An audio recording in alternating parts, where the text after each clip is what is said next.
दोस्तों, अगर आपको भी इंडिया और जिम्बाब्वे के बीच खेले गए रोंगटे खड़े कर देने वाले चौथे मुकाबले और सबसे रोमांचक T20 मैच पसंद आया हो तो हमारी इस वीडियो को लाइक दिल से जरूर कीजिएगा। आज की वीडियो का लाइक टारगेट केवल 400 लाइक का है। दोस्तों, वीडियो को एक लाइक करना बिल्कुल ना भूलें। दोस्तों, जैसा कि आपको पता है कि 2-1 से भारत के पक्ष में खड़ी 5 मैचों की T20 सीरीज के चौथे और निर्णायक मुकाबले में दुनिया की 2 सबसे बड़ी टीमें भारत और जिम्बाब्वे एक दूसरे से कांटे का घमासान करने के लिए हरारे स्पोर्ट्स क्लब में उतरी हैं। जहां गेंद और बल्ले के बीच खेले गए महामुकाबले में कुछ ऐसा हुआ कि पूरा क्रिकेट जगत दांतों तले उंगलियां दबाने पर मजबूर हो गया। जहां जिम्बाब्वे की तगड़ी शुरुआत के बाद पहले भारतीय गेंदबाजों ने पलटवार कर मैच को रोमांचक बनाया, तो फिर भारतीय बल्लेबाजों ने तो जिम्बाब्वे का काम ही तमाम कर दिया।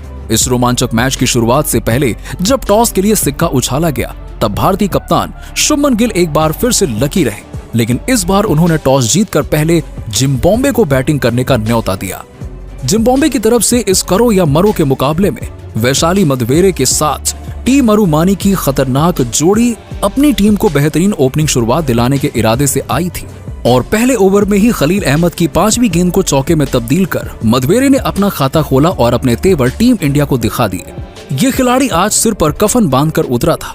उन्होंने तुषार देशपांडे, जो कि इस मैच में डेब्यू कर रहे थे, उनके भी स्वागत में एक के बाद एक 2 खतरनाक चौके लगाकर इस खिलाड़ी के डेब्यू पर ही उनके मनोबल को चकनाचूर कर दिया। इसी दरमियान मरुमानी को एक जीवन दान भी मिला, जिसके बाद तो ये खिलाड़ी कहर बनकर भारतीय गेंदबाजों पर टूट पड़ा। उन दोनों की खतरनाक बैटिंग का नतीजा ये हुआ कि जहां टीम इंडिया शुरू में विकेट चटकाना चाह रही थी, वहां इन दोनों खिलाड़ियों ने भारतीय टीम के अरमानों पर पानी फेर दिया। 6 ओवर के पावर प्ले का बखूबी फायदा उठाते हुए इन दोनों ने भारतीय गेंदबाजों की जमकर कुटाई करते हुए 44 रनों की ओपनिंग पार्टनरशिप बना डाली। अभी से भारतीय खेमे में निराशा और मायूसी थी, क्योंकि ये दोनों विस्फोटक बल्लेबाज अपनी रफ्तार से टीम को आगे बढ़ा रहे थे। 8वें ओवर की पहली ही गेंद पर मरुमानी ने चौका जड़कर, वो भी सुंदर के खिलाफ, 50 रनों की ओपनिंग साझेदारी को अंजाम दिया। 8 ओवर में इन दोनों खिलाड़ियों ने 58 रन बना लिए।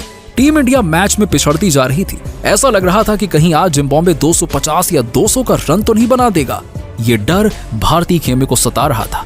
लेकिन तभी अभिषेक शर्मा इस बार बल्ले से नहीं बल्कि गेंद से टीम इंडिया के लिए सबसे बड़े मैच विनर साबित हुए। 9वें ओवर में इस खिलाड़ी ने मधुमनी का शिकार कर जिम्बाब्वे को पहला झटका दिया और टीम इंडिया को मैच में वापसी करा दी। जहां मधुमनी 31 गेंदों पर 3 चौके की बदौलत 35 रन बनाकर पवेलियन लौट गए, तो 10वें ओवर में गेंदबाजी करने के लिए शिवम दुबे ने दूसरे ओपनर वैसल मधवेरे का शिकार कर जिम्बाब्वे की कमर तोड़ दी। अब जहां 10 ओवर में जिम्बाब्वे केवल 67 रन बना पाई थी और उनके 2 बल्लेबाज पवेलियन में थे, मैच टीम इंडिया की तरफ झुकता नजर आ रहा था। जिम्बाब्वे मुश्किल में थी और अब मैदान पर मोर्चा संभालने के लिए खुद कप्तान सिकंदर रजा के साथ ब्रायन बेनेट की खतरनाक जोड़ी मौजूद थी, जो कि अपनी टीम को मुश्किल से निकालकर एक बड़े लक्ष्य की तरफ ले जाना चाहते थे। पर आते ही उन्होंने सीधा टीम इंडिया पर दबाव डालना शुरू कर दिया। उन्होंने काउंटर अटैक की रणनीति अपनाई। 12वें ओवर में ही शिवम दुबे का स्वागत जहां सिकंदर रजा ने चौके से किया, तो 13वें ओवर में अभिषेक शर्मा को आड़े हाथों लेते हुए उनकी चौथी गेंद को स्टेडियम के तीसरे स्टैंड में छक्के के लिए डिपॉजिट कर सिकंदर ने 13 ओवर में ही जिम्बाब्वे को 89 रनों तक पहुंचा दिया था। वो तेजी से अपनी टीम को आगे बढ़ा रहे थे, हालांकि दूसरी तरफ उन्हें किसी का साथ नहीं मिल रहा था। 14वें ओवर में वॉशिंगटन सुंदर ने ब्रायन बेनेट को यशस्वी जायसवाल के हाथों कैच आउट करवाकर जिम्बाब्वे को तीसरा और सबसे बड़ा झटका दे दिया। उनके आउट हो जाने के बाद अब सिकंदर का साथ निभाने के लिए जोनाथन कैंपेबल मैदान में उतर चुके थे, लेकिन आते ही ये खिलाड़ी जल्दबाजी कर बैठा। रवि बिश्नोई की गेंद पर सिंगल चुराना उन्हें बहुत भारी पड़ा और बिश्नोई ने अपनी ही गेंद पर कैंपेबल को रन आउट कर जिम्बाब्वे की कमर तोड़कर रख दी। जहां जोनाथन भी केवल 3 रन बनाकर पवेलियन लौट गए और टीम इंडिया ने पूरे तरीके से इस मैच पर अपना शिकंजा कस लिया। लेकिन सिकंदर रजा हार मानने को तैयार नहीं थे। 16वें ओवर में भी सुंदर के खिलाफ आक्रमण करते हुए उन्होंने एक और तूफानी छक्का ठोक दिया।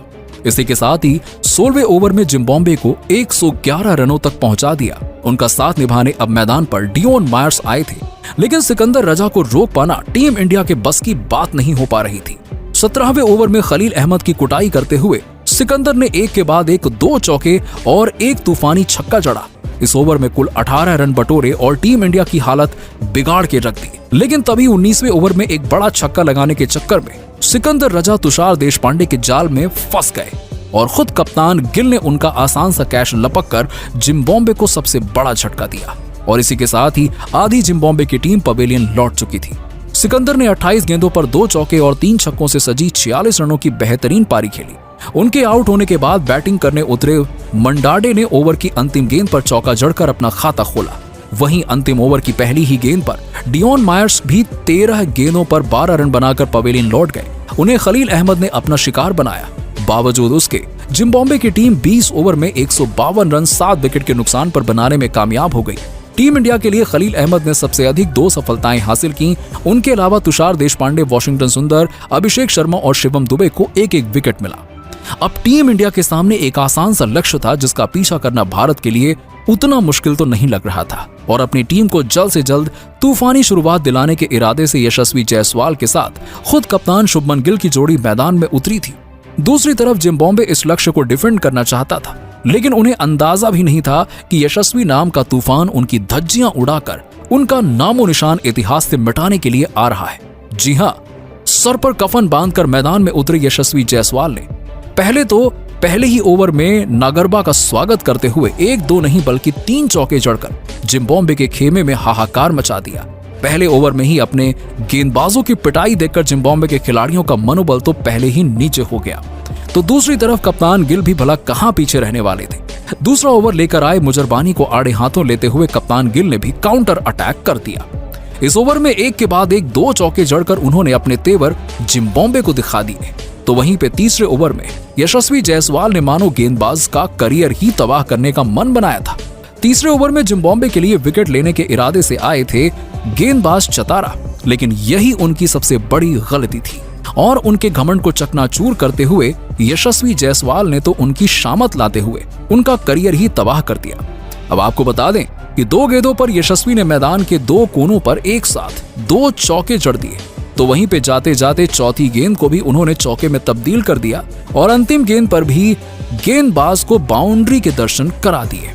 यशस्वी ने इस ओवर में कुल 16 रन बटोरे। नतीजा ये हुआ कि 3 ओवर में ही भारतीय टीम ने 43 रन ठोक डाले थे, वो भी रॉकेट की रफ्तार से। हम आसानी से इस मैच में जीत की तरफ बढ़ रहे थे।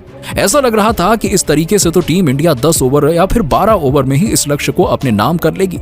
चौथे ओवर में जायसवाल ने एक और गेंद को चौके में तब्दील कर केवल 4 ओवर में ही टीम इंडिया को 53 रनों तक पहुंचा दिया और इन दोनों खिलाड़ियों ने इतनी बड़ी पार्टनरशिप बनाकर अब आसानी से टीम इंडिया की जीत की नींव बिछा दी।